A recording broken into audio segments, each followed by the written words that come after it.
Hello, and welcome to the We Recommend podcast, a movie podcast where every week we recommend a movie for you to watch and then come back here and listen to us discuss. I'm Jesse. I'm Jason. Anybody interested in grabbing a couple burgers and hitting the cemetery? Because this week we recommend the Royal Tenenbaums.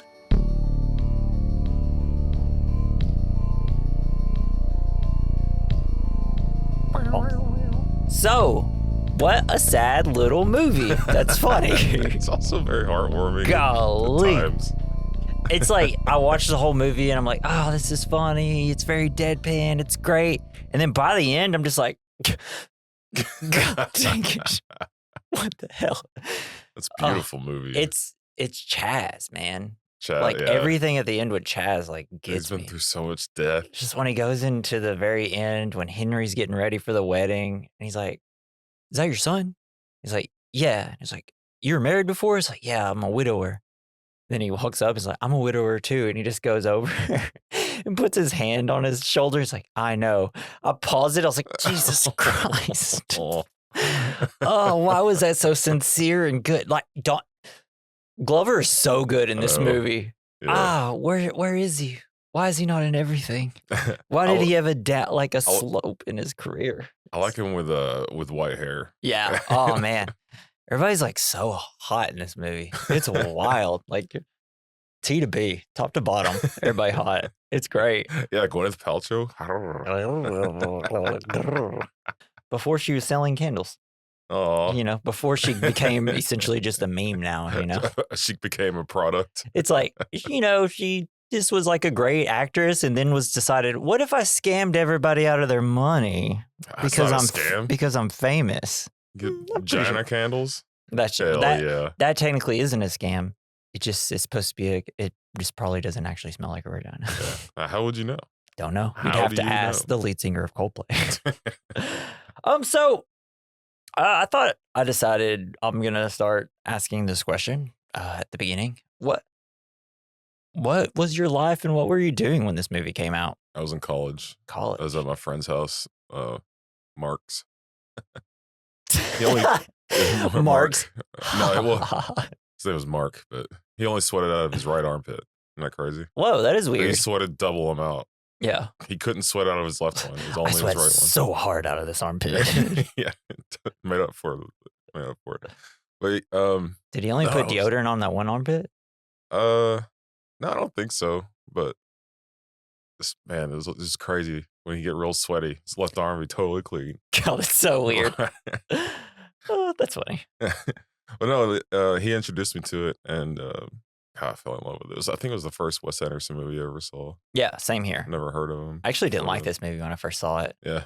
Well, I'm pretty sure I saw it probably 2 years later when it was finally on TV. But yeah, I was a little baby. No. You know, I think I was on like 5th or 6th grade in 2001. Yeah, I was born in so- 91, so I'd been 10, or at least around 10 at this point. But yeah, when I first watched it, well, also I'm like young, so it's like Sure. a fucking 12-year-old watching this movie is be like, I don't know, I don't have divorced parents, I don't get anything in this movie.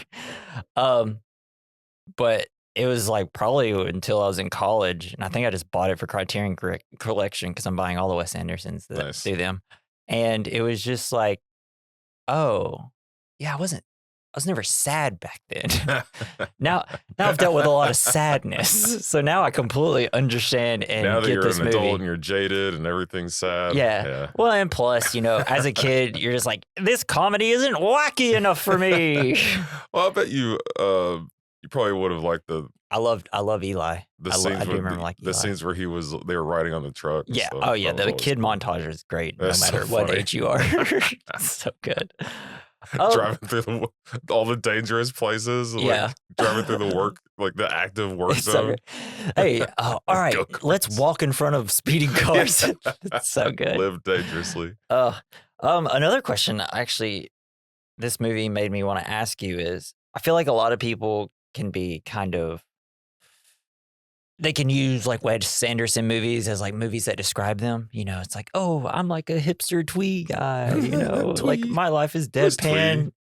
I don't know. It's just kind of like a style almost, I I think- guess. I just Makes know you think that's of the way. tweed jacket. Yeah, stuff like that. You know, whatever. Ooh, I just So I guess clicked a this bunch of whole stuff. movie is twee. Yeah.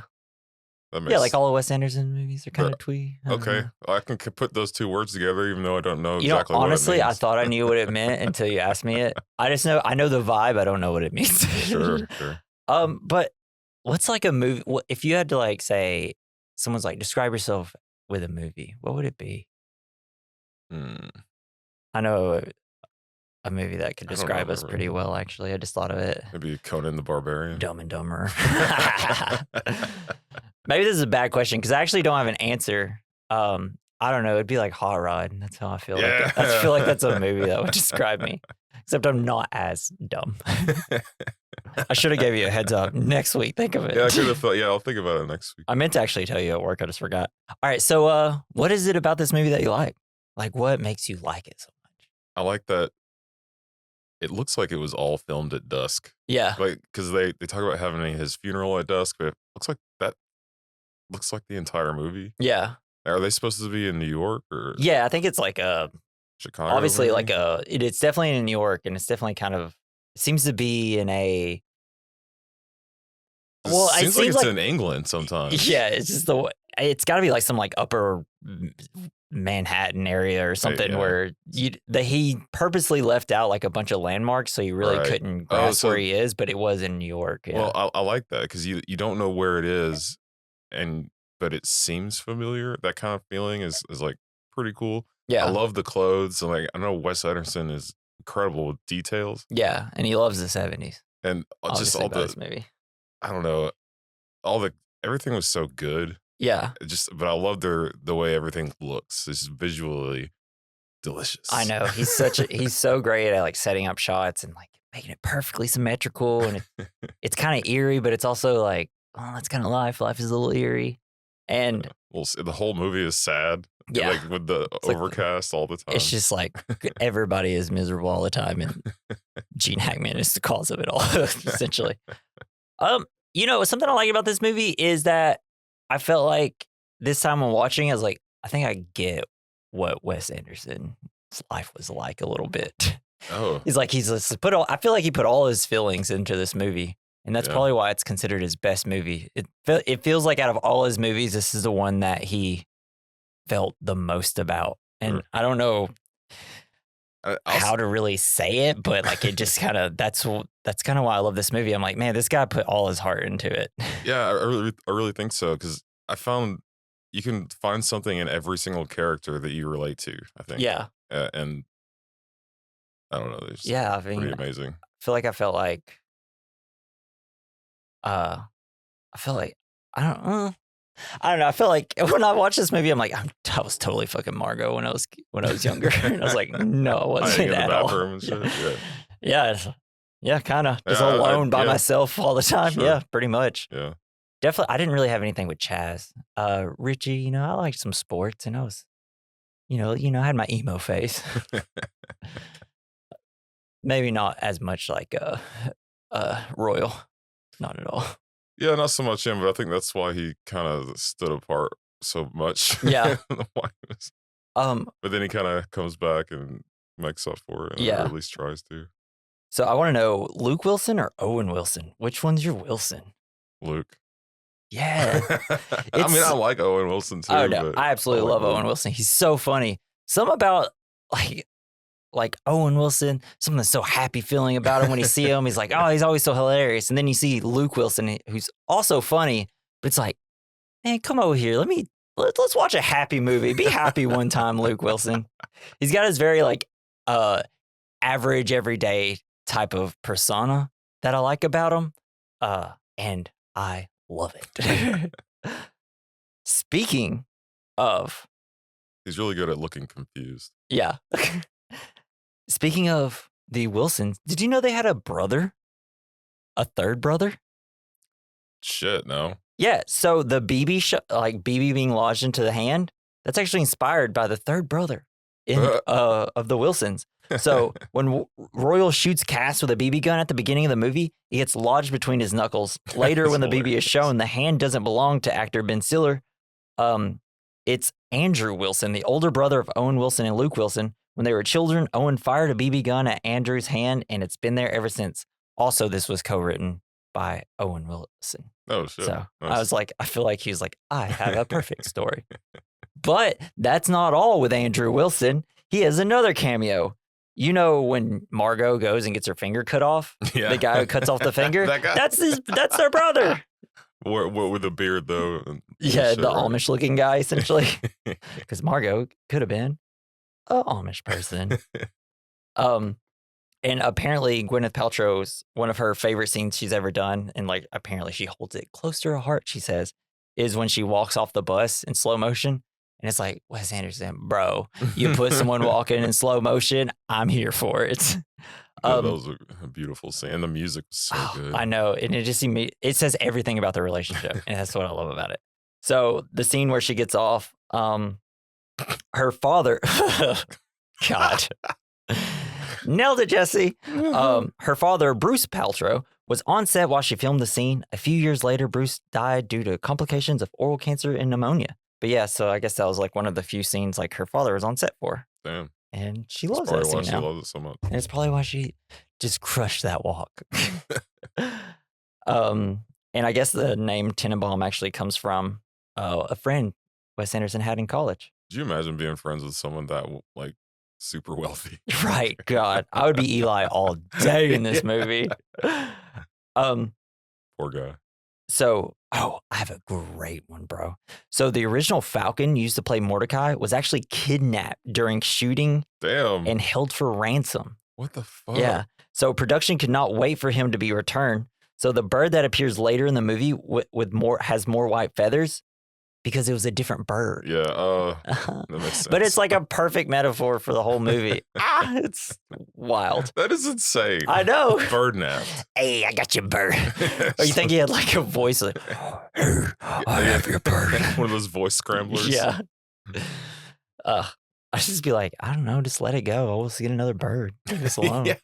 But those birds like are very expensive. Yeah, for real. Like trained, especially a trained one. birds. Yeah. That's insane. I would love to have a trained hawk. That'd be great. Have you seen those videos of those the ladies like with golden eagles and they're training hunting with them? I've seen them like attack and stuff like that from their arm. It's so cool. But they look so badass. Like a bird could definitely kill me. Sure. Like one of those birds could kill me easily. It'd claw your fucking eyes I out. think, when you play the game with your friends, like, oh, what animal could you take? Could you take like a tiger or like a bear or a coyote? No. It's like like everybody always like, I could probably take a bird. And then like you see an actual like how big like a bald eagle is. And it's like, I don't know if I could take that bird. Golly. If I get a good punch. You'd have to get them down on the ground first. Here's the thing. They have like that eagle eye, right? You're going to go straight for your eyes. You're screwed. And just pluck it right out. And then they'll just fly up and be like, where the hell's this bird? Shit on you. Where is this bird? Yeah, we took a week off, but I'm still doing Seinfeld. We did not take a week off of Seinfeld jokes. All right, so Gene Hackman, he's kind of an ornery actor. He doesn't play nice sometimes. Really? So What do you do? This movie was written for Gene Hackman. But he immediately was like, fuck off, I'm about to retire. I don't want to do your stupid movie. And then apparently the next person in line was going to be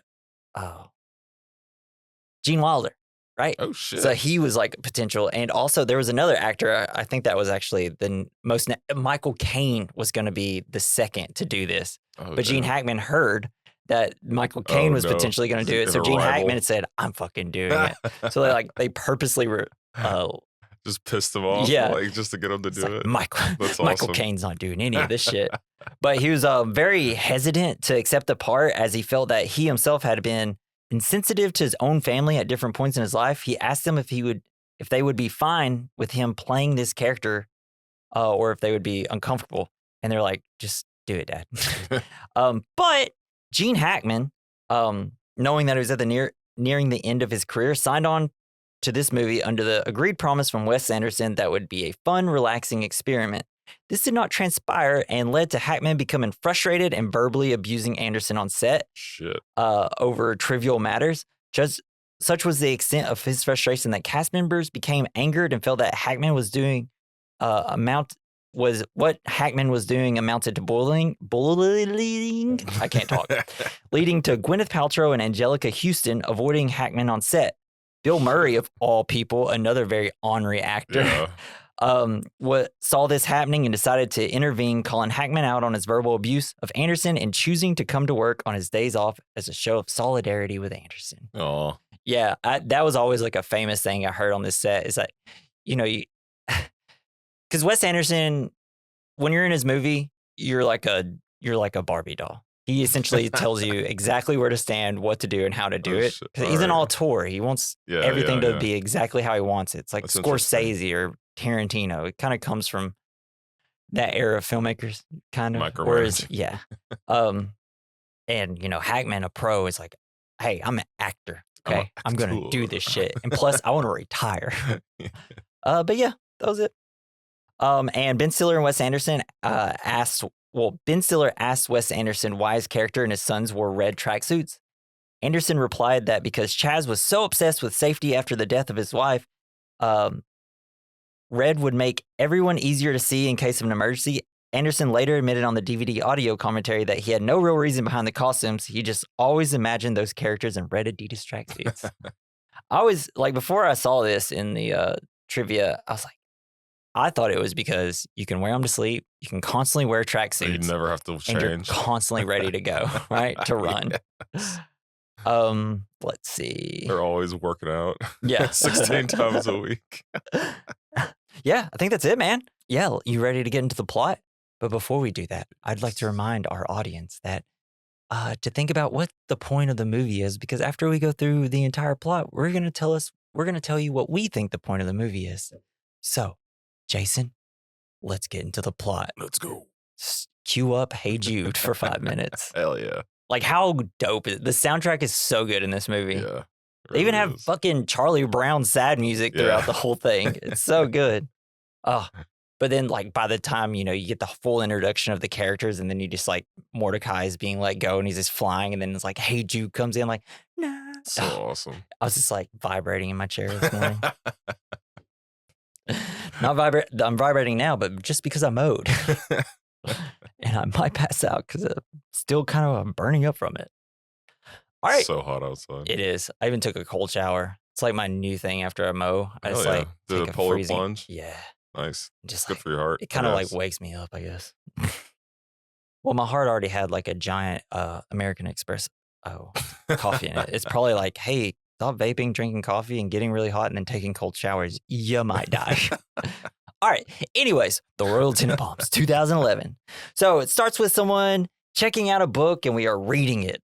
And there's voiceover by Alec Baldwin. Is it really a book? No. Okay. No. A lot of his movies kind of start with a book opening, and it's about, it's all his stuff is almost hey, you're diving into a story. That's pretty cool. Because Asteroid City is a play, essentially. It's essentially we're watching a play happen. And then, what's the masterpiece? I'm just totally... Fantastic Mr. Fox is essentially supposed to be a kid's book. Yeah, oh, right? Yeah, that's right. I mean, it is, I guess.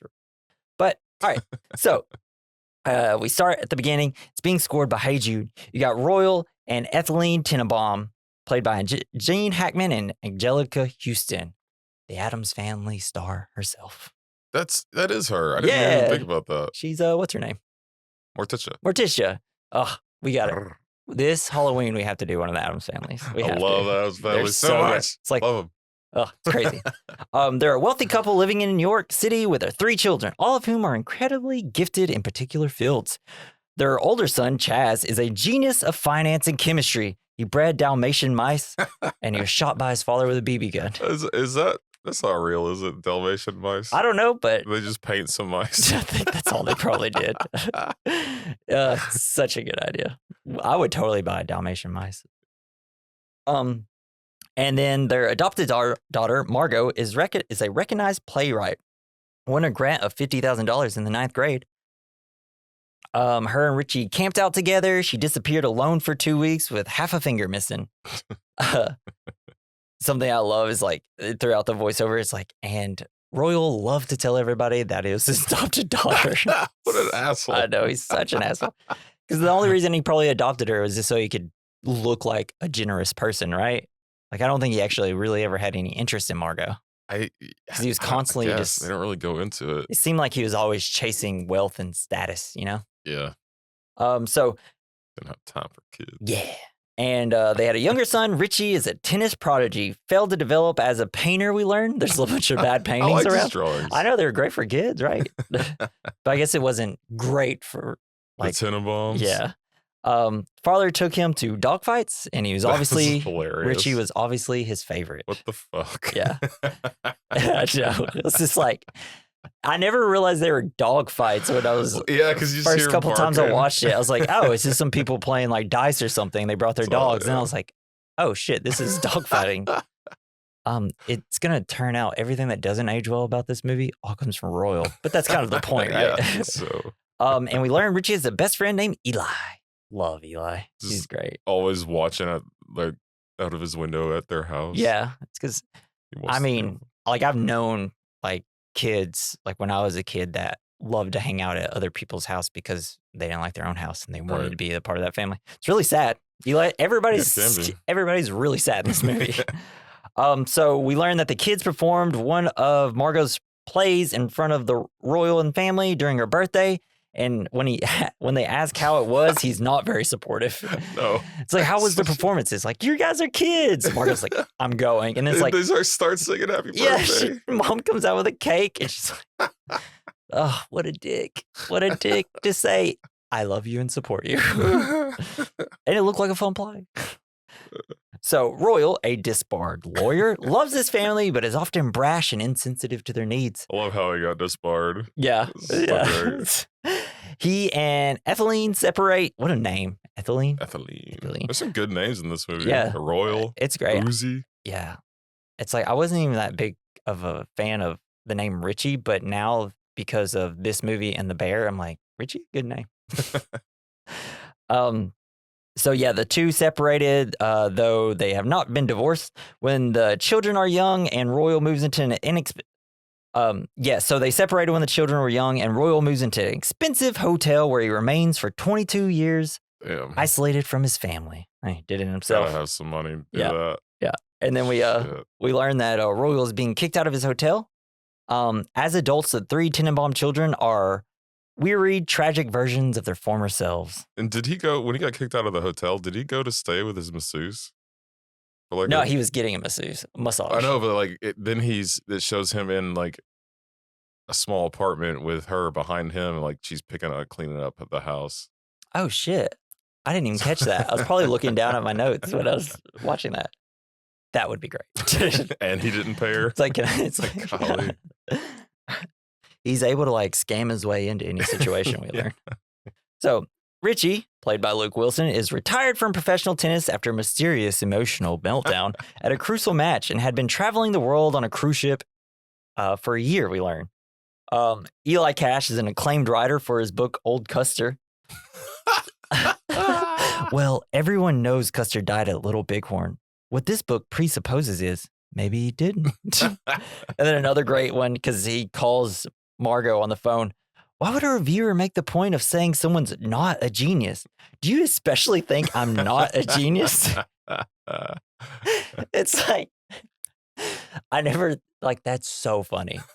It's like, I never thought. Because all the kids were considered geniuses? Yeah, except for him, I guess. Well, because he's not a part of it, I'm assuming. Yeah. But that is like such a burn. It's like, he's not a genius. It's like, you're not a Tenenbaum. Was people like considering me a genius? Why would you go out of your way to say that? Maybe because he hung out with the geniuses. Yeah, that's all what the it time. is. Yeah.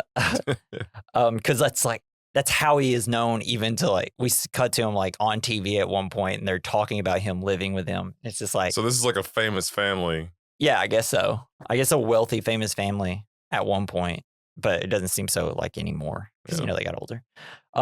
Then we cut to Margot, who's sitting in a bathroom. She's very stoic and enigmatic. Enigmatic. I got to stop writing words that I can't pronounce. Suffering from writer's block and enduring a listless marriage to the much older neurologist Riley St. Clair, played by Bill Murray. Yeah. He's so good. Dudley. She is known for extreme secrecy. Nobody knows she even smokes. She's been doing it since like 12 years old. Yeah, you'd smell it on her. Yeah, all the time. But I guess everyone smokes inside and everywhere in this movie. So. Yeah, so Everybody smells like smoke. Everything smells like smoke? That's all. Yeah, probably. It's the 2000s. Everybody's still smoking. So Chaz is mourning the loss of his wife in a plane that died in a plane crash 6 months earlier, and is struggling with the duty of raising their two sons, Ari and Uzi, on his own. The sons were also on the plane along with the dog Buckley. He makes them run this crazy fire drill, and it's great. One kid grabs a turtle. The other kid hears it and just like turns around to go back to sleep. He's like, "What about our dog Buckley? He's already dead." One kid tries to take the elevator, and it's like, it's a fire. Then they get out, and he says, 4 minutes and 48 seconds. We're all dead. And they locked themselves out of the apartment. Yeah. Then we cut to Etheline, she's mature and an academic, in contrast to her estranged husband, works as an archaeologist. A chain of events is set into motion when Etheline's smitten accountant, Henry Sherman, proposes her marriage to her. And then, like, we just see outside in the window, you got a, what's his fucking name? Pagoda. Oh, yeah. Just like is listening to something. He's always watching. And then he's like takes his things off and he's like, wait a second. I will say I love Henry and Etheline's relationship in this. No, They're so cute together. It's great. He's like, you should really change your relationship status to single. Yeah, it's like for tax purposes. Also, will you marry me? Yeah. Oh, beautiful. We see Etheline truly cares for Henry, but asks for time to think over her situation with Royal. Meanwhile, the family's longtime servant Pagoda reports the news to Royal, who resolves to win his family back. Damn Pagoda. Solid plan. Yeah. Chaz and his sons move back in with Etheline as Chaz has increasing paranoia about the boy's safety. He comes in and she's having like a poker party almost. She and Henry teach bridge classes. Ah, gotcha. And he's like, Chaz, what are you doing here? It's like, we got locked out of the apartment. It's like, locksmith? And he's like, no. It's like, we're staying here until I can make everything safe. Got to install sprinklers and stuff. She's like, we don't have them here either. It's like, well, we'll have to change that. And this scene, it's like, it just slowly, constantly builds with Chaz. Because he gives the kids someplace to sleep. They're in bunk beds. It's in his old office. Yeah. And then he is going to leave. But then he's like, screw it. I'm going to lay in here with him. He's so scared to lose him. It's so fucking sad. And then one of the kids crawls down and gets the fucking bed and wants to rip my heart out. All those little mice are crawling all over the house. Yeah, it's so good. How are they still alive? Like later, Royal's like, get these mice out of here. It's like, don't. And he started that business, and the business is still running out of his house, out of his bedroom. I don't who's taking care of these things. Mice only live like 2 years. Yeah, he must have taught someone how to breed them. Yeah, they just kept breeding them and breeding them. Is that the business that they run? I guess so. I mean, dude, you could probably sell like $100 a mice, and they, like, if they're Dalmatians, right? I don't know. I would buy it. Like, I mean, I would. Yeah. Someone was like, "Hey, we have this rare breed of mice. It's $100." You probably have like 30 of them in one like litter. Yeah. So Etheline goes to Margot, who is still hiding in her bathroom for 6 hours a day, smoking and watching TV. It's like, I really don't think you should have this TV so close to the bathtub. So it's tied to the some yard radiator. It's like, well, it's still not good for your eyes. After hearing the news of Chaz, Margot returns home as well, craving a change from her odd married life. When being told about Chaz moving in, why does he get to do that? And she's like, I don't know. He just does. It's like they all, like, when I heard that line, I was like, they all want to still be living at home. Like they're all craving that family, but they're all separated. That's cool. And this is where you first hear the Charlie Brown sad boy music playing. So odd that it's in there. It's like, it's weird because I just recently watched like all the Charlie Brown like specials. Oh shit. Which are just weird ass fucking cartoons that we just used to watch, and it's like, this is what we were into when we were young. So Margot is having an affair with Richie's best friend, novelist Eli Cash. Although Eli knows that Richie is secretly in love with Margot, his own adopted sister. I love it. She goes in the closet and he's just like hiding in tidy whities behind all the clothes, then puts on his cowboy hat. It's fucking cowboy so clothes. Good. So ridiculous. This has been like, and like, it's just another thing where he also misses living there. It's an entire thing where all these children grew up with a shitty family, and all they want is to get back together and like fix it. They all secretly want to fix this family. They just want to have their own family. But they're too sad and like angsty to actually just talk about it. Yeah, that's true. So Royal, he runs out of cash and is evicted from his hotel. He's ashamed of facing his family with the truth. Like, I could make a reservation for you at a different hotel. Yeah. Like, you fuck off. Yeah, right. And he decides he's going to win them back through fraud. The best way to win a family back. He meets with Etheline and convinces her that he has terminal stomach cancer and wants to make amends with her and the children before his approaching death. Great, hilarious scene. Yeah, that scene is really good. Like, Angelica is amazing. Yeah, because he comes out, he says, I want to see the kids. I'm dying. And then she's like, oh no. And then starts crying. And then he's like, shit, did I do maybe a little too far? And he's like, no, I'm not dying. And then she like slaps him in the face like, okay, I'm dying. And it's like, are you or aren't you? Yeah, it's funny how he scares her, like jumping out from behind the building, just started off. I know. But I loved in the scene too, his red gloves, because everything is so like kind of drab, like all the colors, the clothes and everything, they're kind of like darker colors. And then every once in a while, they'll just throw in like a bright spot. Right, yeah. And it really, I don't know, it's really cool. Yeah. We see all the kids hearing the news. Richie comes home. He is picked up by Margot, and they have an emotional but quiet reunion. I love how Eli's on the boat, and he's like one of the guys is like his personal assistant or something like that, yeah. I'd like to make a response. Yeah. But like, I don't know, man. Just like when she gets out of the bus, it's whatever like indie song is playing or whatever. I can't remember what it was. And she's just like walking. It's just like, cinema, baby. And then like, because it cuts with her and then between Richie and like he's smiling. And then all of a sudden they're like kind of their happiness of seeing each other slowly fades. Yeah, and it's like, they hug. Ouch. They're all hurting because they can't have what they want. Yeah. Family. Essentially all this whole movie is like they all just want family. But yeah, the two performances between Gwyneth and Richie, Luke Wilson in this is just, it's so great right here. I don't know. It's just with their faces, they told me everything. It's amazing. Chaz is indignant over Royal's return as he still mistrusts his father. Margot appears indifferent while Richie is more sympathetic and loving. Chaz gets upset when Royal forgets who his wife is. Yep. And then Royal wants to meet his grandsons, but Chaz says no.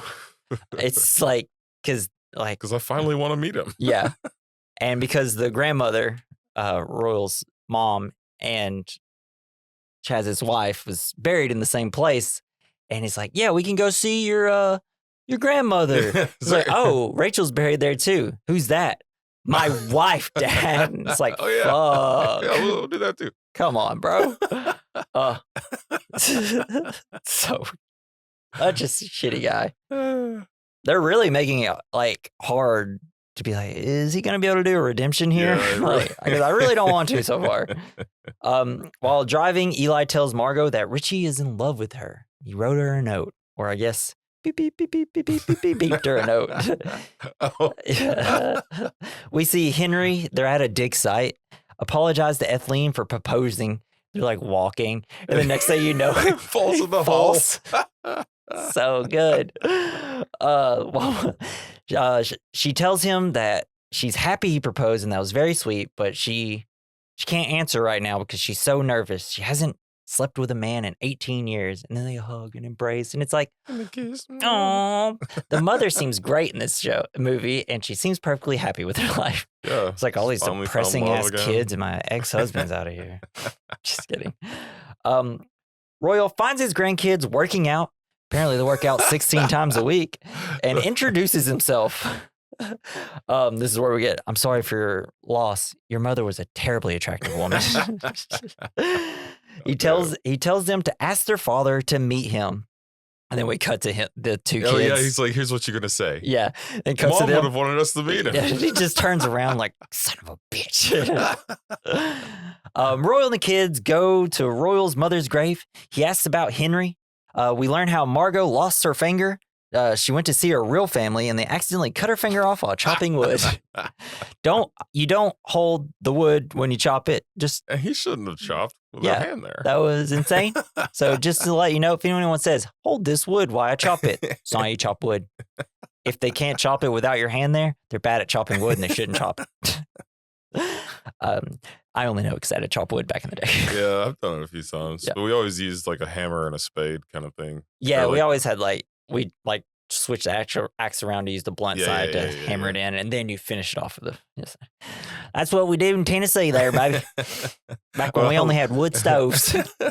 And my grandmother had a wood stove when I was really little. Fucking hated wood stoves. Yeah, it was hot. You never wanted to touch them. It was either hella warm, or you wake up in the morning freezing, or you woke up, I don't know, 1 a.m. to the stovepipe being completely clogged and your house full of smoke. Oh, no. Then your dad's got to get on the roof, and then you can't sleep the rest of the night because it smells like smoke, and it's super cold, and then you got to go to school. Smelling like smoke. Nice. But hey, it's good. Rustic. It was fun. It was good memories. It's funny when they're at the Royal's mom's grave, and then he's like, isn't there another body around here? Yeah. Another body around here? Insensitive prick. Yeah, no, it's so terrible. Oh, man, that's something I would probably say. What do you want on your tombstone? My tombstone? Famous pizza commercial. Shit. I don't know. Let me think. What do you want on yours? I don't know. I just like what he did. Because you could just write anything. You write anything. That's great. I'm just gonna I don't know. I'll just have some fast food slogan and just Jesse, your way. 1991 to 2050, eat fresh. Then everybody just goes and puts Subway sandwiches on my casket, and then they bury it. Pictures of Jared. Yeah. No. Yeah, no. I don't want that either. So Royal discusses with Richie his last match where he had 72 unforced errors and had a breakdown because Margot was recently married and also in the audience. And Royal's like, I hated to see that, had a lot of money running. Yeah, had money running. And then we learned that he left literally the next day after it. And then I was like, well, why? And then I was like, oh yeah, Richie was his favorite. That was his only kid it felt like he really cared that much about. Yeah. And then it's like, oh, well, you failed me and now I lost all my money because of you. I'm out. So, I didn't tell you because I knew you're bad with disappointment. Yeah. Or no, whatever. Something like that, yeah. So we learned that Chaz has sued his father twice and was the reason Royal was disbarred. That's awesome. Yeah. And we learned expropriated from him? What is that? Does that mean he's not his legal father anymore? Yeah. Yeah, it's essentially he divorced his father or whatever you call. Nice. And then we learned that Royal stole bonds from Chaz when he was only 14. Because technically Chaz owned where they lived because he started the business when he's only 14. Yeah. He bought all the property and stuff. Yeah, because he was a real estate guy. Yeah, accountant, financier, or whatever. Margot tells Richie about the letter he wrote Eli. Because Eli was like, don't tell Richie about it. She immediately goes and tells him. And then Margot's like, don't tell Eli. And Richie immediately goes to Eli's. Royal is officially getting kicked out of the hotel. He convinces Richie to ask the family if Royal can stay in the house with them. Chase hates the idea and the family argues a bit. Then Richie tells them he's already there. Yeah. And then they go up to his apartment. Chaz goes to kick him out. He's in a room full of medical equipment. Is that Pagoda in the mask? Yeah. Acting as his nurse? Yeah, because he's completely in on everything. And he pretends to almost pass out when he's getting up to leave when Chaz tells him to get out. He's pretends to fall. Got all this medical equipment. Yeah, Richie's he's asleep upstairs because of the medication, but I guess you could wake him up to kick him out. Yeah. And then a doctor comes over and tells him the cancer is bad. Yeah, he's got a bad case of the cancer. I got the cancer. Royal hits on ethylene, and Henry catches him eating a hamburger and drinking a soda. And I love it because Pagoda brings him the burger right when everybody's still in there, and then as soon as they leave, he takes it out and starts eating it. It's you can't eat that anymore. I was so hungry for a burger. Oh God, it did look good. Just a brown paper bag burger wrapped in aluminum foil, and it's so where'd it come from? Who cares? Wonderful. Reminds me of we had near where I lived, we had a convenience store, and They made such good food I there. love those places. It's like a mom and pop one. Yeah. And it's just like the food was so good. They had tender pork tenderloin biscuits. Oh God, dude! I think about it all the time. They no longer own the store, so those types of places are the only places I can go to get like the food my grandmother used to make when I was a little kid. It's like weird. Pork chops for breakfast. Hell yeah, dude! Just do it. The fucking hamburgers they had were so good. I get so excited whenever I was on summer break and Dad's like, "All right, let's go to S&J," and I was like, "Okay, can I get a burger?" And he's like, "Of course." Probably why I have high cholesterol. Just kidding. So Chaz confronts Richie on him and Royal getting close again. Riley asks Margot how long she's going to be gone. He thinks she is cheating on him. Royal tells her she shouldn't cheat on him. Because, Royal was smoking a cigarette, throws it outside. Eli jumps out of the room, like Margot's room. And he's like, I know you're cheating on him with that Eli. It's like, you shouldn't do that. He's a good guy. But I do love Riley. And Margot talking, he's like, are you ever coming home? Margot, maybe not. Riley, you're joking. Margot, no. Riley, well, I want to die. Bill Murray's so good at that deadpan stuff. Oh, he's the best. It's like why he's in every single one of his movies. He's just he just looks like a deadpan guy. If you just saw him and if he wasn't famous, you'd be like, man, I bet that guy has very little personality. And then you talk to him, it's like, oh, you have all the personality. You just choose not to show it. Riley asks Richard for advice on Margot potentially cheating on him. Richard gets very upset at the fact that she may be sleeping with someone else. He's like, I understood you being married and sleeping with a guy, but now you're cheating on him and it's not with me. Is that where he punches out the window? Yeah, he gets so mad. He like cuts his hand. So good. Oh, we didn't really explain Riley. He's been doing like these test on this kid, Dudley. Oh man. It's like he tries to make him like create like the same pattern, like puzzle thing he did. Then when he does it, it's completely the wrong spot. He's so giddy about it. And then he's doing a recording of the test results, and he's like, yeah, I think he has this disease, and he's also colorblind. He also can hear really well. And he's like saying it very loud. And then the kid Dudley turns around and he's like, I'm colorblind? He's like, yeah, you are, bud. All the way on the other side of the house. It's great. So funny. Royal thinks Chaz is cooping up his sons too much, so he takes them out and they have a fun doing dangerous things like walking across busy roads, riding horses and jumping them, go-karts, throwing water balloons at cars, stealing, and riding on dump trucks. The dump truck one actually looked like my favorite thing. I want to ride on a dump truck. Yeah, it does look fun. I don't think they let you, though. Yeah. I guess you just kind of have to hop on while it's already moving. Yeah. Or you got to be like a Make-A-Wish kid, maybe. Yeah. And then we learn Pagoda was a hired assassin that stabbed him. But then he immediately felt bad and took him to the hospital. He saved my life. I got stabbed. Oh, he stabbed me. Yeah, he stabbed me. Who put the hit on him? Probably Chaz. Well, he was an attorney. Yeah, he's a lawyer, so definitely. So maybe it was one of his clients or probably something. Yeah. Somebody he put in jail. Yeah. Chaz, upset at this, tells him to stay away from the kids. Royal tells him he's having a nervous breakdown due to the loss of his wife. Love the scene in the closet. Because it's like they run in there. He's like, stay away from my kids. He's like, oh, I haven't been in this in a while. Stay away from my kids. Okay. It's like, you're having a nervous breakdown right now. He gets so mad and leaves. It's like, I don't want to talk about it. I just love the closet full of board games. Yeah, that's pretty cool. When I saw it this time, I was just like, shit, I have a closet full of board games right now. And I was like, oh, one day I'm going to walk into that closet and be like, all the memories. Which is why the scene's so sad. Ugh. They literally walked into a closet full of all their good memories together. That is true. And yelled at each other.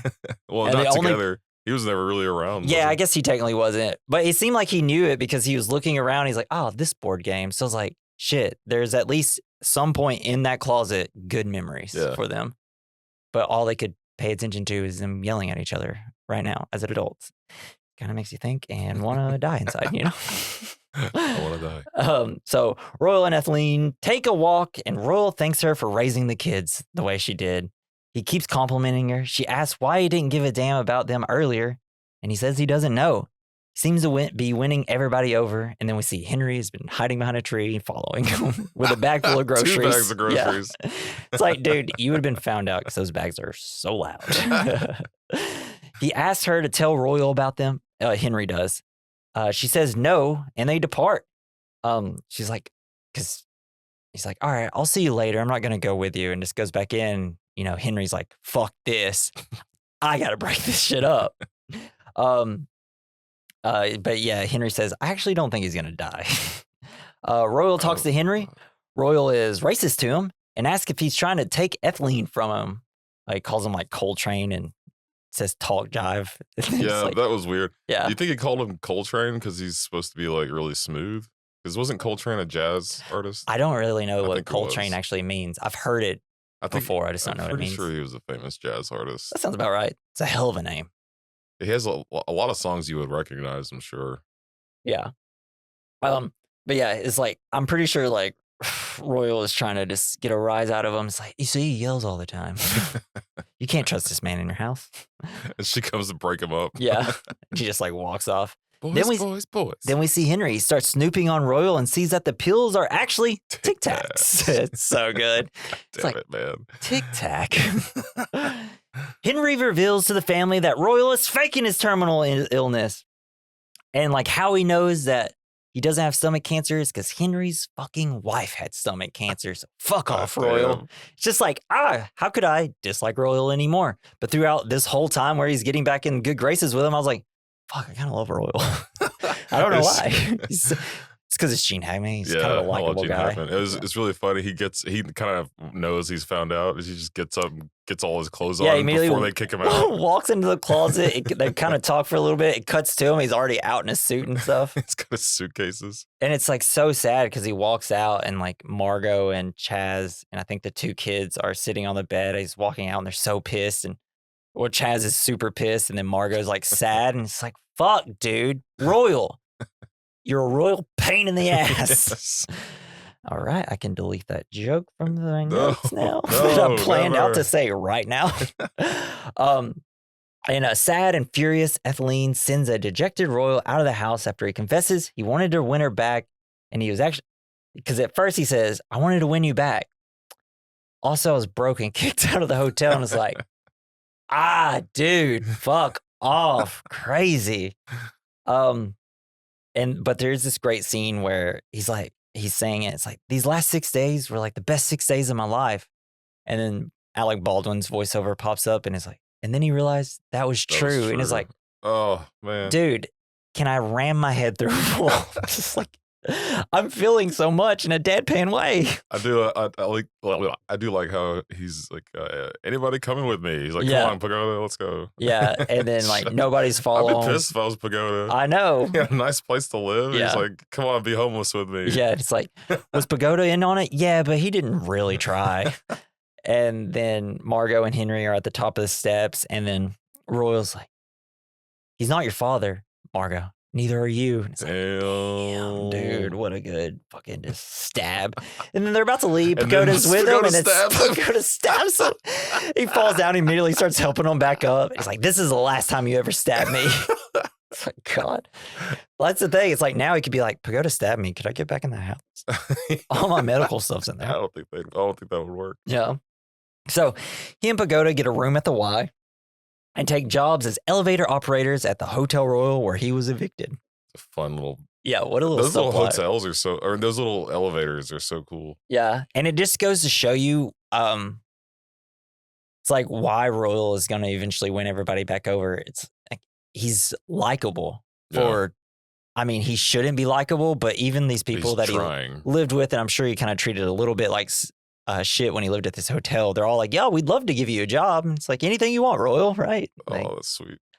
But then it's just like... he's a scam artist, yeah, probably. That's what it is. He's a scam artist. And then Eli confesses to Margot that he isn't in love with her anymore. And she's like, I didn't even know you loved me. And then like, it ends with like, I don't love you either. And it's like, God damn. Can you guys have one normal conversation? Well, she can't have any normal relationships. Yeah, she can't, because we'll learn very soon what her life was like. Because they actually just kind of walked into each other like on the street, and then up top we see somebody like spying on them. And then we realize Riley and Richie hired a private investigator who uncovers many elements of her past that had been completely unknown. A 9-day marriage in Jamaica. Yeah, that was a cool scene. He does the reel of her life. Like he's been investigating her whole life. Literally knows everything. And it probably wasn't even that hard to find out. And like the family could have probably found this out pretty easily themselves. Yeah. They just didn't. Well, she's very secretive. Yeah, very secretive. So she wouldn't have told him. Yeah. So he uncovers many elements of her past, completely unknown. A 9-day marriage in Jamaica, her heavy smoking habit, her escape from boarding school, a lesbian affair in Paris, and numerous lovers in New York, including Eli Cash. Yeah. And it's showing the age the whole time. That one like tribal guy. Yeah, and it's like, what the fuck? Where? When? She's in a bikini. Yeah. It's like, how did she get there? How did she integrate with the tribe? What is this? Then we see Riley. He's depressed by the news, but Richie is nearly destroyed. Locking himself in the bathroom, he shaves his head and his beard. Well, like before that, when Bill Murray said he gets the news, and the only thing he has to say is like, "She's a smoker." Yeah. And he lays down to die. Yeah. And then we see, this scene. This scene's rough. Fucking goes. It's like, it's so good though. It is good. The song is amazing. His puppy dog sad face, his like cool look whenever he's a tennis player, because everybody looks so cool except Ben Stiller because he's wearing a tracksuit. He's such a dork. But I absolutely love the fucking Richie tennis player hair. And you're like, headband, there's no way he's gonna get more attractive after shaving all this off, right? And then like he's slowly shaving. It's like, oh, it's Luke Wilson. He is attractive. But yeah, just him slowly shaving, and he's like getting sadder and sadder, and then he whispers under his breath, "I'm gonna kill myself tomorrow." And then he just does it right away. And then it cuts to tomorrow. Oh, wait, no, because I thought it was right then. Oh, yeah, because he still has shaving cream on his face. And then he like cuts himself. Apparently, Wes Anderson got that from a movie, French movie from the 60s. Oh, shit. Yeah. I have the hardest time with like wrist cutting and blood and stuff. It makes me physically ill to watch. It's like, honestly, yeah, it's very affecting in this because there's so much blood. Yeah. What really got me was later when we see the scars. Holy shit. Like how much he cut himself. I was like, dude, he really wanted to go. He went to town. Yeah. But yeah, so he slits his wrist. He is found in time, though, for the doctors to save him. But the incident shakes his family. This whole scene is very powerful. Yeah. Right. Wes Anderson crushed it. Everybody's covered in blood, even Dudley for some reason. Yeah. And then like everybody rushes to the hospital. Then the mom comes over. She's like, "Where is he?" She's like, he goes, "Where's who?" Yeah, because they can't recognize him because he's never looked different in his entire life. He's always looked one way. Well, no, it's just Dudley's like got whatever those problems are. He can't tell time. Oh, I thought Luke said it. No, oh, my bad. Dudley. Who's who? But it's great because like they're all in there, like Chaz, Richie, Ethel, and Margot. Chaz comes in. "Why did you try to kill yourself, Ethel? Don't press him right now." Richie, "I wrote a suicide note." Chaz, "You did?" Richie, "Yeah, right after I regained consciousness." So like after he cut himself, he wrote the suicide note. Chaz, "Can we read it?" Richie, "No." "Can you paraphrase it for us?" Chaz says. Richie, "I don't think so." Chaz, "Is it dark?" Richie, "Of course it's dark. It's a suicide note." So funny. It's just awful at the same time. But this is this is essentially, it's something I realized is, it's, just because it's something you always hear at every single funeral, right? It's like, oh man, I wish we all got together more, but not under this circumstance. And it's like, you always can, true. But you really need that. You always need a tragedy to bring people together. And that's exactly what this is for the film. Some banana pudding. Yeah. I didn't have any banana pudding. No, that's something my grandma used to make every time we got together. Yeah. So while in the writing room, Riley finally leaves Margot. It's rough. Yeah. He's like, "So it's fine." I can't even remember what he said. I should have wrote it down, but it's kind of a brutal thing. It's like, "Also, you smoke." He really doesn't like the smoking. Oh, because he's like asking her for a cigarette, and she's like, "You don't smoke." It's like, "Yeah, well, you didn't either." Oh, damn. Henry comes and Laney walks out, but he leaves Dudley. Yeah, it's like Dudley's still there. And then we see Henry come in, and he like immediately like, "Here, let me do these papers for you." And he's like, puts on his glasses, his tie's fucking stuck to his glasses. And it's like, And then they hug and embrace, and it's just like, this is what she needs. Henry's perfect for her. It's like, fuck off, Royal, please. Oh, it's so sweet. But just that immediate, like, here, I'll take all responsibility from you. And it's like, Henry's a good guy, and I love him. And it's so sad whenever Royal has to leave his job to go see his son. Yeah. And then they won't let him in. Yeah. Either because it's visiting hours are over. Yeah. Or because they told him not to let him in. That's kind of what I was thinking. It was a little bit. Yeah. God damn. So yeah, Royal comes to visit. They won't let him in, but so he goes outside, and we see Richie's actually already outside. He escaped from the hospital. Yeah, Pacoda's always knows where everybody's going and where they are. Like, there he is. Yeah. And like he just gets on a bus and like goes or something. And then Royal looks at him. He didn't look half bad for a suicide attempt. Not bad for a suicide. Yeah. Attempted. Anyway. Yeah. He really didn't. He looked great. Yeah, haircut, shave. Yeah. Richie returns home, finding Margot in his room listening to records. I love that he sleeps in his tent. I know. It's like they're all in their safe spaces. They're all stunted. Yeah. Emotionally stunted. Yes.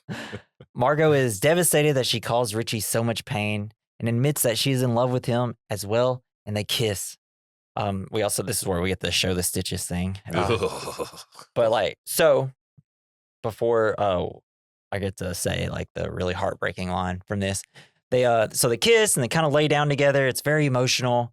Did you ever bump up the fact that they're adopted brother and sister? Do you have any problem with it? Is it weird? Is it supposed to be weird? 2000's obviously weird, but I don't know if that's still a weird thing now. It's a lot less weird. I don't know if the world sees it. That she's adopted, it's less weird, I guess. But it is. Has to be a very frustrating thing for brother and sisters that are adopted that are just like, shit, but like I find her attractive and we're related by papers, like papers that said we're related. So are we really not allowed to do this, or can we do this? I see it being a very frustrating thing when you're a kid and you're like, hey, we adopted this girl. I was like, and I love her. They kind of already developed that brother-sister relationship. Yeah. And that's but it almost seemed like they never developed a brother and sister relationship. They developed they just kind of loved each other the whole boyfriend and girlfriend type of relationship. And it was just like, this is the relationship we had. I don't know how to explain it. We're not related by blood. I was just curious if you think it's weird in the movie, or if I don't know. Because I could tell this is probably something people, when this movie came out, was like, that's weird. That's a little weird, but I mean, it's not that weird when you think about it. It ain't blood, it's okay. Right? Yeah. I mean, because let's say, I don't know, you're through marriage related to a girl that's like brother and sister, like your brother got married to a girl and you are dating the sister to the brother's wife. It's like, well, technically you're brother and sister. So when you introduce people, this is my brother, also my husband, right? It's like kind of weird, right? Say stepbrother, I think, right? Yeah, I don't know. I think we would just say husband. I think it's leave that part out. My brother-in-law and my husband. Just be a weird thing to have to say. Yeah, there's lots of movies about it. But yeah, so it like shows the stitches. They kind of cry. She kisses his hand, and it's like, and she asks like, "Why did you do it? Because of me?" Richie's like, "Yeah, but it's not your fault." Margot, "You're not gonna do it again, are you?" Richie, "I doubt it." Margot starts to cry. Margot, "I think we're just gonna have to be secretly in love with each other and leave it at that, Richie." Why? I don't know. I guess she's married, probably. Well, they're obviously gonna. It seems like they are not super secretly in love later, but I don't know. I guess it's just too weird that they can't. It's just like their brother and sister. You can't marry each other. She just can't get close to anybody. Yeah, that's what it seems like. It's just going to end poorly. But I like to think they probably got together and they divorced each other, brother and sister wise, and maybe so it wouldn't be as weird. I don't know. I don't know how you get out of that situation. Then Richie visits Royal at his job. Richie tells his dad why he choked at tennis. He tells him that it's Margot. Royal seems pretty chill. He's like, I don't know. We fucked all y'all up. I don't know. It's like, it might be weird. It might not be weird. What do I know? I shouldn't give you any advice at this point. Open-minded of him. Yeah. He tells him to do whatever he wants because obviously Royal hasn't been that good of a father. So why listen to him? Bad right? advice. Royal admits that he never knew what he was doing and he wishes he was better. Then Richie notices his bird, Mordecai, who comes back. It's like, why is he white now? It's like, oh, he must have what do they call it? Molted. Molted, yeah. Then we cut to Richie, Royal, and Pagoda. And how did that bird live that long? Because he had it when he was like a little Yeah, kid. I don't know how long birds live. Either. Especially and like maybe hawks live a long time. I don't know. I mean, I know like I guess if you had it at 12 and he's live 30 like now. 70 fucking years. Yeah. So yeah, and like parrots live a long time. Maybe that's what it is. It seemed like he had it when he was 12, so it could just be like 15. They took good care of it too, yeah. so maybe. Seems like it. So Richie and Royal and Pagoda, they go to Eli. Richie wants to help him out because he has a drug problem. He really does. Goes to see his friend Sugar. Yeah. He tells him he heard about Margot. Eli says he always wanted to be a Tenenbaum. Eli accepts the help, but then we immediately see him running away. Yeah, there he goes. Drug addict never wants help. Yeah, not immediately. You can't let them leave not you. until they crash into your house. Yeah. But even then. You know. It's so sweet, though. Eli's like, man, I just wanted to be a part of your family. He probably would have been the anchor to that family, too. Yeah. Because he seemed like he loved that family so much. Yeah, I mean, they probably considered him family. Probably the brother that they actually really needed. Royal meets with Margot. He tries to mend the fence, but it doesn't really work. He didn't even know her middle name, which turned out to be the same name as his mother. I love the ice cream parlor, though. Yeah. It's really cool. Oh, yeah, it looked great. His sets are amazing. Yeah. So especially when it's like Grand Budapest on, it's like, damn, the dude fucking goes. So he goes to Chaz and his kids. He's like, y'all want to grab a couple of burgers and hit the cemetery? Hell yeah. But they don't go, and Royal goes to Chaz's wife's grave alone. Realizing that he only wants happiness for his family, Royal provides his wife with a divorce he had denied for her for decades. He also acts very kind to Henry. And he's like, I get it. He's everything I'm not. It's like, fuck, dude, he's changing. We're all slowly forgiving him. Let him move back in immediately. Yeah. And then because he did all these sort of nice things, it's wedding time. While Henry is getting ready with his son, Richie and Chaz come in. Chaz asks if he's been married before. He tells him that he's a widower. Chaz remembers all of a sudden and says, he's a widower too. Henry puts his hand on him and says, he knows. I know, Chaz. Oh, dude. Like legitimately had to pause and just quietly go, just like, Jesus Christ, dude. Jeez. It's just like, it's just one of those things where it's like a movie like this, it just makes you think, wow, if I lost my wife, I would be devastated. And then it makes me think, all the people I know that have lost their like significant other, and I'm just like, next time I'm around them, I should be a little super nice to them, you know? It just made me feel a little more really bad. Danny Glover-ish. Yeah. It's like, shit. So, with family and guests crowding the house on the street, Eli crashes his car. That was awesome. He's in face paint. Yeah. Kind of like earlier we see Eli's place and he's got like these paintings of people in masks and stuff, like with their shirts off. Four-wheelers yeah, and and four-wheelers. And it's like, what the fuck is this? Seems to live a fun life, you know? But yeah, he crashes in the side of the house while heavily dosed on mescaline. He nearly hits Ari and Uzi and kills their ever-present pet beagle. We learn Royal pulled the kids out of the way. A livid Chaz chases Eli through the house, causing more damage and injuries. Just screaming around the house. Yeah, until they both collapse after he throws them over the fence into a Zen garden and admit they both need help to move on with their lives. I love that they push the priest down the stairs and break his leg. And he's just hitting every step going so down. Funny. It's like because he's in the way and he keeps pushing him and just pushes him further. It's like, Chaz, stop pushing the priest, man. Oh, so funny. Then he turns around and it's Henry's entire family behind him. He's like, oh shit. Jumps over the fence and lays next to him. And they're like, both, we got to get better, dude. It's sweet. Sweet. And then the ceremony temporarily forgotten. The family and the wedding party scatter around the house to remedy the damage. You got Royal. He's talking to the firemen about the Dalmatians. Henry, Dudley and Riley. Riley puts on the hat and like starts ringing the bell because Dudley's like, looks good on you. And it's like Riley. It seems that Riley is looking for something else that he can involve himself in. You know what I mean? Like he's going because right before this too, he was talking to I don't remember who he was talking to about their work. Like he seems interested in other lines of work or just other things. Yeah, he's moving on from Margot. He's a learned man. He wants to learn things. Well, I just thought he was maybe his life with Margot is pretty much over. Yeah, so it's maybe over. He's so now looking for something else. He's searching for something to put in. Also, think he kind of like as much as Dudley was just like an experiment, I think Dudley actually for him was like a kid almost. Yeah. Like his child. Seemed like he probably put everything that he wanted to put into Margot into like his work, and now he's like, hey, this kid is my kid now. I still this kid.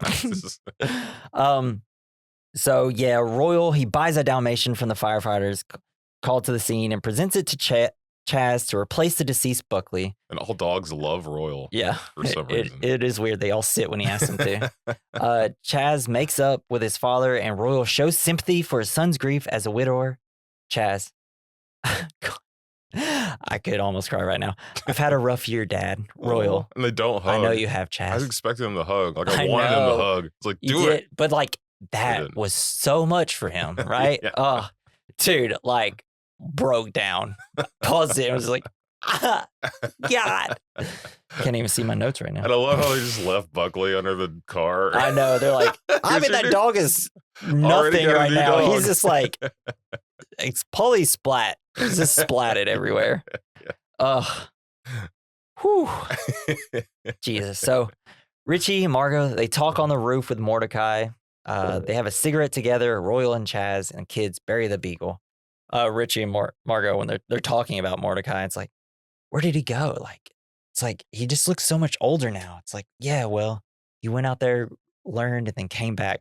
And it's like, maybe experienced trauma. I wonder if this is any like metaphor for this family. Wonder if Mordecai was actually Royal. Good thing the bird got stolen. Yeah. I guess, I mean, if they were planning on it to come back anyway, I guess. They're probably going to die its wings. I don't know. So Royal lives happily with his family. Margot puts on a play about her life. Royal loves it. He's the only one clapping. Yeah, it's like, because at the play, it's like, this is my daughter, Margot. She's adopted. This is my adopted dog, Margot. He's like, I said that. Yeah. But yeah, it was kind of a beautiful moment because he never really cared about her. Yeah, and her plays. Her plays as a kid. And then he sees like, I think he sees like what he did, and he's like, yeah, I did it all out of love. I'm in this play. It's like, I love to say that she was my adopted daughter. I was actually proud of her. She just didn't know. Oh. Because I can't talk to my kids properly. Riley and Dudley go on tour with their book. It's all about Dudley. Can he tell time? Yeah. No. Oh, hell no. Yeah, even Dudley's like, no. Oh, God. We see Eli went to a rehabilitation center. He's like messing with a lasso. Isn't it like Native Americans with him, right? Or yeah, because he's in like North Dakota or something. What does he call one of them? I can't remember what runs with two horses. Yes. This is my sponsor. Runs with two horses. So we see Richie started teaching kids competitive tennis, just completely destroying the kids at tennis. That's all he's doing. Like, game over, switch. Yeah. Royal hangs out with Chaz and kids. They're on the fucking dump truck together. And then he pops out behind him like, I'm here too. Bro. And then at age 68, Royal suffers a fatal heart attack. The family gathers at his funeral, reflecting on the recent past as Royal is buried under a gravestone featuring a passage describing how he saved his family from the wreckage of a sinking battleship. Hell yeah. Fuck yeah, and I love it. You see like Chaz, the two kids, they're in their black jumpsuits. Margot and Richie are obviously comfortable being more affectionate around each other in front of everybody. Pagoda's there, sad. The priest can't walk. Etheline and Henry are happy together. Even the son's there. Oh, it's such a sad moment. And then as they're like slowly walking away, of course it's fucking rad. And then Richie throws the flower on it, and they close the gate, and it says Tenenbaums, and it's like, I'm happy and sad. You're also like kind of happy, like you're sad that he's dead. Happy, you're sad. Also, yeah. It's like you're happy that he like changed. He did change. He got his redemption. He got his family back in a way. It's like, it's kind of even, it's like, it's weird, right? It's like, shit, he was a shitty father. Does he deserve this, right? Does he deserve the redemption? But it's like, I don't know. Everybody wants their shitty parents to be better, and at least you get to spend that moment, right? And like, I feel like I would just want them to try to change, like Royal did. Yeah. And if they just made that attempt, I think it would be a lot better. Yeah. And I feel like that's kind of what it's like almost made me happy about it. The point of the movie, which we are too. What is the point of the movie, Jason? Is it forgiveness and redemption? Yeah, I think so. I think so. Yeah, making up for missed time is something I think about a lot with my kids because you know, you don't get to spend as much time with them as you really want to, and then even when you do have time, sometimes you don't just because you're tired or something. But just goes by so fast. Yeah. My cat's in the cradle and the silver spoon. Goddamn it! Yeah. Like It also Madeline the other day, a few weeks ago, Madeline was talking to someone. They asked me what grade is she in, and I couldn't remember. yeah, classic And I dad said, stuff. I was like 7th grade. She goes 8th grade, Dad. I was like, oh shit. It's like, well, I can't Yeah. help it. You keep I need growing to- up faster than I can remember. Yes, it's so sad. Oh my god, I'm gonna cry. Well, it's like it's just a fucking terrible joke life is. It's like because when you're younger, everything kind of goes by slower. Yeah. You have less responsibility, and then you have kids. But when you get older, the days just go by faster because you're doing a lot of You're just monotonous working. shit. Yeah. And then you get all these great small moments with like the people you love, and it's like you're like Royal, like fuck, I'm alone in a hotel. When did all this happen? My kids are a mess. You just clicked it. Yeah. My life just clicked. Yeah, it's like with shit. the remote control. I should have been better. Yeah. Oh, you wanna? Well, it's an interesting story about Click. I was actually gonna go on one of my first dates with a girl. We were gonna go see Click. She didn't show, so you saw it alone. I saw it alone because my parents dropped me off. Oh man. Yeah, and guess who cried during Click? Because it's a very emotional movie. So when you're a kid. Maybe it was a good thing she didn't show. Yeah, as bad as that movie is, I have a soft spot for that movie because it helped me through a tough time. And it's the only movie I've ever seen where his spouse like had a premature ejaculation. Yeah, it's funny. Yeah. So yeah, the point of the movie, forgiveness and redemption, but more so it's that like no matter how messed up your family is, they're still your family and you love them, and it's sad to see them go. And like the bird, they always kind of come back, even whenever you let them go. Yeah, you let them go, and you love something, let it go, and then if it comes back, it's yours to keep or whatever. Yeah, something like that, right? Yeah. But yeah, sappy shit. I think that's what the movie's about. Yeah, dude. Sappy shit. No, So good. we're gonna hit our next category: the good, the bad, the ugly, the fine. It's where we discuss the good of the film, something we liked; the bad, something we didn't like; the ugly, something that didn't age well; the fine, something that did age well. What do you got for the good? The good, just the scenes I think were my favorite. Just pleasant to. The whole movie was very pleasant. Yeah, everybody did a fucking awesome job. It's like, how can a movie this sad be a warm blanket? But I think a lot of it has, for me at least, has to do with the sets and like they're going back to your childhood bedroom. Yeah, like that kind of thing. Yeah, it's like it makes you feel good. It's that man, kind of. To me, it's a very like sad nostalgic thing. Yeah. Anytime you go home, it's like fuck. It's like I know I'm safe here and I can be happy here, but at the same time, it's like and like I'll never have that room because all the rooms I grew up in are now gone. Yeah. Whoosh. Damn. Yeah. Luckily, my mom, she still has the trailer. These are rooms still exactly the way it was? It's filled with stuff. Nice. Yeah. Nice. Cat litter boxes are where my bed was. It's okay. I'm happy. I'm happy those cats get to live in there. I put quirky sad movies. Yeah. I love how good they are. I love a good quirky sad movie. Cinematography, acting, it's all just fucking spectacular. I just love things that make me feel. Yes. And Wes Anderson's movies somehow as weird and almost it feels like all the emotions sucked out of it because it's so deadpan, but there's so much there. And he just like, you don't know it, but you're getting hit over the fucking head over and over with themes and emotion. And then by the end, a deadpan little line will just break you at the end. And it's like, this movie's about fucking life. Yeah. That's how it makes me feel. He's good at making the viewer like feel really comfortable. And yeah, even if it's like a slow movie, and I'd say these movies are kind of slow. They're not slow. There's not action really. Yeah, but like the buildups are always moving along, but it's not at a good pace. I guess is what I'm trying to say. I know they are in the middle of this category, but so we've only done 3 Wes Anderson movies. This, Fantastic Mr. Fox, and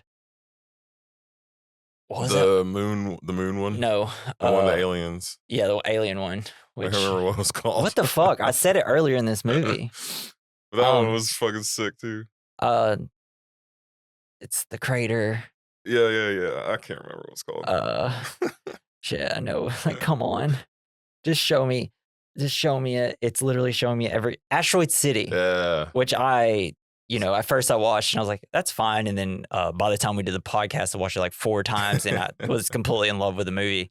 So I want to know, like, out of those 3 movies, which one's your favorite that we've covered? Just the 3. Royal Tenenbaums, Asteroid City. Man, I really love the Fantastic Mr. Fox. Yeah. But I think Tenenbaums is probably a close second. Mr. Fox is a masterpiece for me. Yeah, it's so good. It's my favorite. I also absolutely loved Asteroid City, and I actually think I kind of like Asteroid City more than this movie. I don't know why. Maybe I just don't remember. I have to watch it again. I just don't remember much about it, but I remember really liking that one too. But it's almost the exact same, like, how the movie goes. It's a lot of like very deadpan, sad people being sad, saying really sad things, and by the end of the movie, it's finally like, fuck, I'm sad. So good. And that's what he does so well. Like the Grand Budapest. We should do that one too. Yeah, so good. We'll do that one next year, baby. So the bad for me, I put nothing, but people might not like Wes Anderson's deadpan filmming, and I can understand that. Sure. I do know people are like, this is not my bag, baby. I don't really have anything for bad. Yeah, there's really nothing. It's a very hard category for us. I hate seeing the blood and shit. Like, that makes me queasy. Yeah, that's about it. And also, if you're someone that's very sensitive to suicide, this is not your movie. Yeah, this is definitely not your bag, baby. Super sad scene, but it was so good. Yeah. And for the ugly, I put Royals or Races. Yeah, a little bit. Yeah. That's something that's a little bit ugly. Oh yeah. Other than that, I didn't have anything. There's not really anything that doesn't. I mean, Gene Hackman, rest in peace, did not age well. That's sad to say. Yep. Love that guy. Yeah, but he's dead. Yeah. But he died in a really silly way. That's the ugliest thing about this movie is that damn, our actors usually, because once they get in their 90s, they just don't die in a. Can we cut off all their heads and keep them alive until we figure it out? Ooh, like Futurama. Yeah. For me, something that aged well was Wes Anderson. Fuck yeah, man. And everybody in this film. That was the soundtrack. Yeah. Fucking love this soundtrack. Oh, God, yeah. I want to own it now. That's something about like filmmakers that came from the 90s that really did their first movies in the 90s. They just fucking destroy with soundtracks. Wait, so what was his first movie? Bottle Rocket? Bottle Rocket. I've still never seen that one. I haven't seen it. It's his only movie I haven't seen. That was made in the 90s. Yeah. And he obviously doesn't have his style down, but it's like, Owen Wilson, Luke Wilson, his gang's in there still. All right. So we're going to hit to our next category, double feature. It's where we pick out a movie that goes alongside this movie.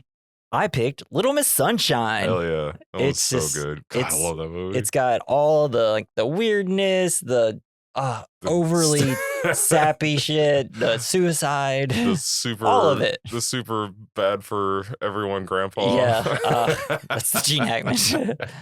But man, that movie at the end, holy shit, kills me. God, when they're getting back in the the car, and having the push start it together. Everybody's crying. God, that movie is wonderful. Love it. It's very somber, funny. Hell yeah. Movie just like this. And it's a road trip movie too. Yeah. I fucking love road trips. Hell yeah. All right, man. What do you got? I had it just a second. This movie reminds me of the series with Jason Bateman. God, what is it called? Arrested Development? Yes, Arrested Development. I fucking love Arrested Development. And they remind me a lot of the Tenenbaums. Yeah, it's like a weird, it's just like a more outlandish version of the Royal Tenenbaums. Fucking Loose Seal. Go watch a Star Wars. Man. Star Wars. Trickster, what whores do for money. When he gets the hook on his hand, I'm a monster. It is my favorite show. It really is. It's so good. It's a movie. It's a show that I could just watch over and over. I haven't seen the new seasons though. After they took a break. I don't think we ever watched the very final season. Yeah, I've only seen 1 and 2, and that's like 2 years ago. Kind of what I fell in love with. So they never captured the magic of it, but Job, so good. Yeah, so right after Royal Tenenbaums, pop on one of the funniest TV shows that were ever made. Funny. When they're having the fight in the fake, the model town of the spaceman and the Godzilla guy, they're just ripping it apart. So good, always works. Yeah, so its hand was bitten off by a loose seal. There's always money in the banana stand. We were watching something, me and Natalie, and we're like, oh my gosh, that's Egg. And I was like, her? I can't remember what it was. It's just like she was a little baby. Oh, man. Damn, I can't remember. But yeah, that's our conclusion to the Royal Tenenbaums. Thank you for joining us. Make sure you join us next week. We're doing a me movie, baby, because we're doing a sci-fi thriller. Hell yeah. It's a head trip of a movie. Love it so it's far. a little confusing. Don't know how I'm going to do my notes on it because it's very confusing. It kind of deals with separate timelines and things like that. It's called Coherence. It's where strange things begin to happen when a group of friends gather for a dinner party on an evening with a comet is passing overhead. That sounds cool as hell. Oh, bro. Dinner party movies can be super scary. Think of like The Dinner Party. Think of what was the movie? The Invitation. But instead of it becoming a horror movie, it becomes a sci-fi trippy movie. Can't wait. I remember when I watched it, I was literally like, this blew my fucking mind. It's for free on Peacock and Prime Video. You'll have to watch it with ads, but it's really good. The guy that wrote Rango, the movie about the lizard Clint Eastwood with Johnny Depp. Yeah. Yeah. So our dog's going to start barking. So let's land this plane. Hey, leave us some fan mail. You can go to the link in our description. You can find that at the very top. It's called click this link for fan mail. At the bottom of the description is our website, our Gmail. It's called we recommend mailbag@gmail.com. And yeah, thank you, Joey Prosser, for our intro and outro music. You can follow him on X at Mr. Joey Prosser. And what else do I usually say? That's about it, right? Sorry, leave us some reviews. Sorry, we're trying not to. Our dog really wants to bark right now, or my dog.